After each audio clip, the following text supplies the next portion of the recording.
os átomos são compostos por uma região central, chamada núcleo, e uma região periférica, chamada eletrosfera. No núcleo encontramos os prótons, que são partículas de carga positiva, e os nêutrons, que não apresentam carga. Já na eletrosfera encontramos os elétrons, que são partículas de carga negativa.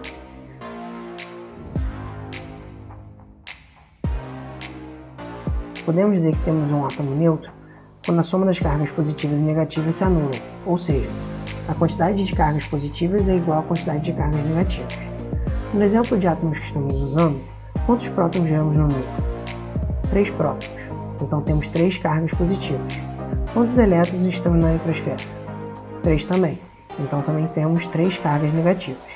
Os nêutrons não vão ser relevantes para essa conta, porque como possuem carga neutra, não vão interferir na carga total do átomo. Se fizermos a conta para ver o saldo de cargas, temos 3 cargas positivas e 3 cargas negativas.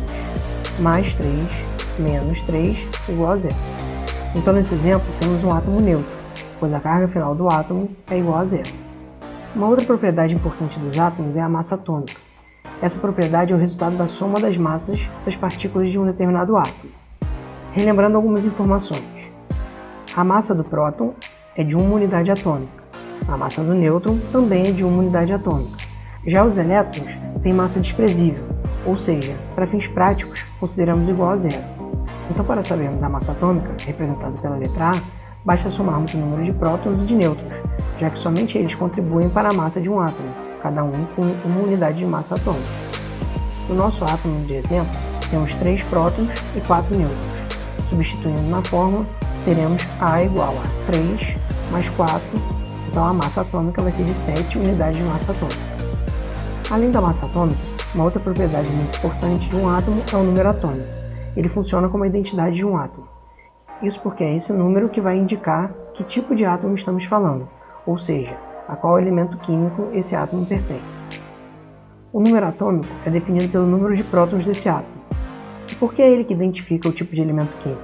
Porque o número de elétrons e nêutrons pode variar em átomos de um determinado elemento, mas o número de prótons é fixo para cada elemento. Se 2 átomos têm quantidades diferentes de prótons, é porque são de elementos diferentes. No nosso exemplo, já vimos algumas vezes que temos 3 prótons, então o número atômico dele é igual a 3. Agora que já sabemos o número atômico, como fazemos para saber a qual elemento pertence o átomo que estamos usando como exemplo? Para isso, usamos a tabela periódica. Ela contém todos os elementos que conhecemos e diversas informações sobre cada um deles. A primeira coisa que temos que entender é como a tabela está organizada. Os elementos estão dispostos em 7 períodos, que são as linhas dessa tabela. É por esse motivo que a tabela se chama periódica.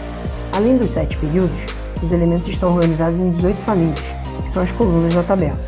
A posição de cada elemento, ou seja, em que período e em qual família eles estão localizados, trazem informações importantes para a gente, mas isso veremos em uma outra oportunidade.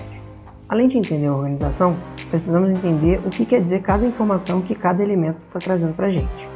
Para isso, a gente precisa olhar a legenda, já que algumas tabelas podem ser bem simples e outras apresentam um número maior de informações. Nessa legenda, temos que o número escrito no canto superior esquerdo de cada elemento representa um número atômico.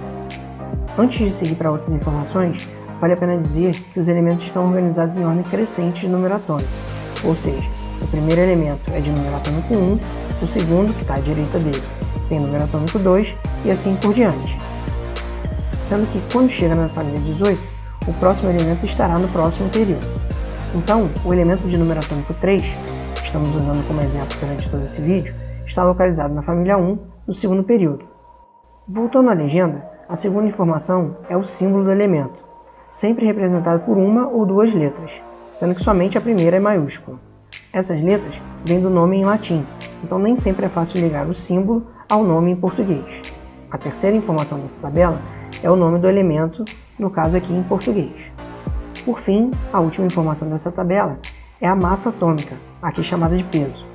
Esse número apresenta casas decimais, isso porque um mesmo elemento pode possuir diferentes massas atômicas. Isso acontece porque, apesar do número de prótons ser fixo, o número de nêutrons varia. Então, na tabela periódica, temos a média ponderada das diferentes massas atômicas que um elemento pode apresentar.